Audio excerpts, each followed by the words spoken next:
Ladies and gentlemen, there were many important issues discussed during the last days. But I agree with Professor Dallmayr that we cannot conclude this conference without focusing again on the reality that we as a civilization are on the verge of a thermonuclear war. The possibility of a military attack on Iran, the escalation of the situation between Syria and Turkey, the deployment of US aircraft carriers in the Western Pacific, close to these contested islands, and Hillary Clinton's statement that any attack on these islands would bring the US-Japan military treaty into play. The agreement of the Spanish government to participate in the NATO anti-missile defense shield. All of these developments demonstrate that we are in mortal danger. The almost continuous policy of regime change, which after the collapse of the Soviet Union bombed Iraq back into the Stone Age, plunged Libya into anarchy, turned Afghanistan into a nightmare, and victimized the secular state of Syria with foreign intervention and religious warfare. In the case of military operations against Iran, this could lead to an uncontrollable worldwide wildfire. The Near and Middle East has become the new Balkans, in which existing alliances, like before World War I, led to conflagration. The unthinkable could occur that mutual assured destruction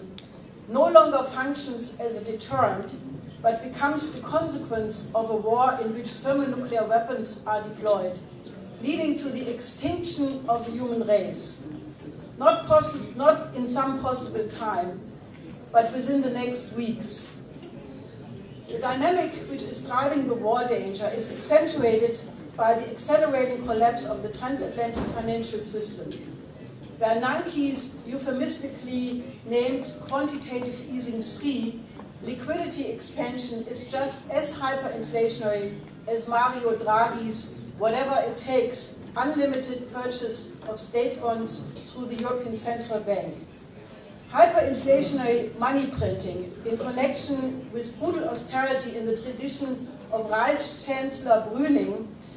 against the populations and real economy has already led to life-shortening effects upon millions of people in Greece, Italy, Spain, and Portugal, and threatens to plunge Europe into a firestorm of social chaos. Humanity is in the process of crashing against a brick wall. The question which we urgently must answer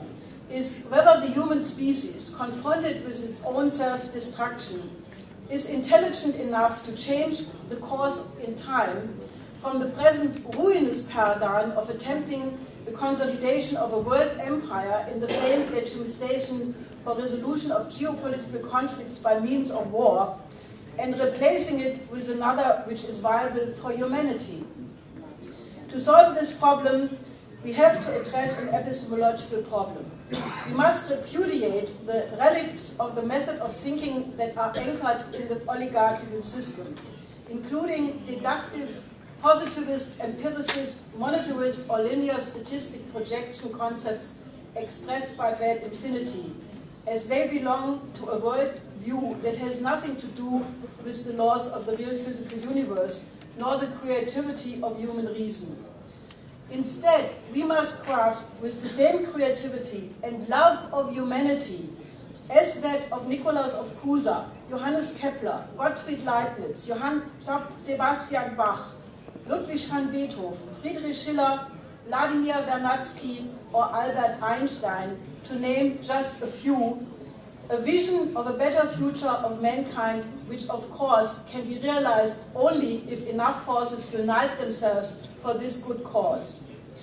Such a vision can never be the result of Aristotelian thinking or become a consensus of solutions of many small side issues, thinking from below, but it must come from thinking from above. Nikolaus of Cusa has, with his method of the coincidentia oppositorum, the coincidence of opposites, whereby the one has a higher order of power than the many, laid the cornerstone out of which not only the principle of Westphalian peace and the international law of nation came, but also a universal method of problem and conflict solving, which is still valid today. This means we must begin with the definition of the common aims of mankind. What could be more important than the ontological question of esse, to be, being, that we are able to secure the prolonged sustainable existence of the human species? By virtue of the anti-entropic lawfulness of the physical universe, the enduring existence of humanity requires a constant rise in the potential relative population density and continuously expanding energy flux density in the production process. If you want to find a solution to the twofold existential threat to mankind, the danger of thermonuclear war and the systemic economic crisis, then the new paradigm must bring itself into cohesion with the cosmic order, with the order of creation. We need a peace plan for the 21st century, a vision which simultaneously inspires the imagination of hopes of men. Despite having all the scientific and technological means at hand to guarantee humane conditions of life, there are presently over 1 billion subject to hunger and malnourishment. 25,000 children are dying daily of hunger. That is a small city every day. 3 billion are living in poverty and are denied their human rights. Is it then not our sacred duty to actually deploy the means we have? We need large-scale development strategy, building on the idea of the United Nations of the development decades of the 50s and 60s, rejecting completely the paradigm of the last 40 to 50 years as the wrong track, and thus reviving the idea of peace through development. Such a vision could be the implementation of the World Land Bridge with its many great projects like Mdambapa, the tunnel under the Bering Strait, the development of the Arctic, the expansion of the Eurasian land bridge above all into the Near and Middle East and the Indian subcontinent, including linking Africa to the World Land Bridge through tunnels under the Strait of Gibraltar between Spain and Morocco, and also between Sicily and Tunisia. There are two large regions of this planet where the lack of development cries for vengeance, one being the African continent that was never allowed to recuperate from century-long colonial exploitation, and the second being the Near and Middle East, which currently is way behind their golden periods when Baghdad was the center of world culture,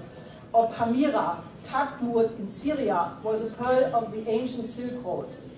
We must put on the agenda a discussion, a vision for the economic and cultural renaissance for these regions, representing an element of reason on a higher level than the local ethnic and historical conflicts. Were the representatives of a group of large nations to bring such a message to the world community, showing them, in fact, that there is a real alternative that would make possible the survival of all people on this planet, then the element of hope could be brought into the debate, which is presently completely lacking. The same kind of thinking, using the standpoint of the coincidentia oppositorum, thinking from above, as applied to overcoming the underdevelopment on Earth with the World Land Bridge, we also need for the defense from the dangers to us are all on the planet coming from space. Russia, with its project for the strategic defense of the Earth, SDE, has made a proposal for the cooperation of Russia and the USA and potentially more countries for a joint missile defense and the protection of Earth from asteroids and comets' impact, which can replace the current geopolitical confrontation and existence threatening escalation. The SDI project is in the tradition of the SDI, the Strategic Defense Initiative, the proposal for overcoming the nuclear threat and the division of the world in military blocks, which my husband Lyndon LaRouche developed 30 years ago, and which President Reagan made official policy in 1983. The SDE project, which includes early warning systems for man-made and natural catastrophes, as well as cooperation in manned spaceflight, is the absolutely necessary economic science driver that the crisis-ridden world economy needs in order to achieve higher levels of productivity and create the new scientific and technological capabilities that are needed for the solution of the problems on Earth. Joint space travel is the necessary next step for the evolution of mankind, with the extraterrestrial imperative, as it was called by the renowned scientist and rocket engineer Kraft Erika. Mankind can now enter into an age of adulthood, leaving behind itself like the childhood diseases, the solving of conflicts through war.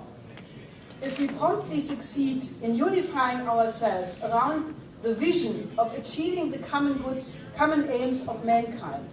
and consciously present this perspective as a war avoidance strategy, then it can inspire the imagination of the younger generation, which is now threatened worldwide by mass unemployment and desperate hopelessness. If the young people develop the same passion and elevated concepts as the pioneers of space travel once had, who now are encouraged with the instruments which the Mars rover Curiosity is deploying and which has shifted the sense experience of man, admittedly with a 14-minute delay, the world has entered a new phase space. If young people develop that passion, then we have won. In the next phase of mankind, men will think like scientists and composers of great works of classical art. We either act now, at this moment of existential danger, on the common aims of mankind, or we will not exist.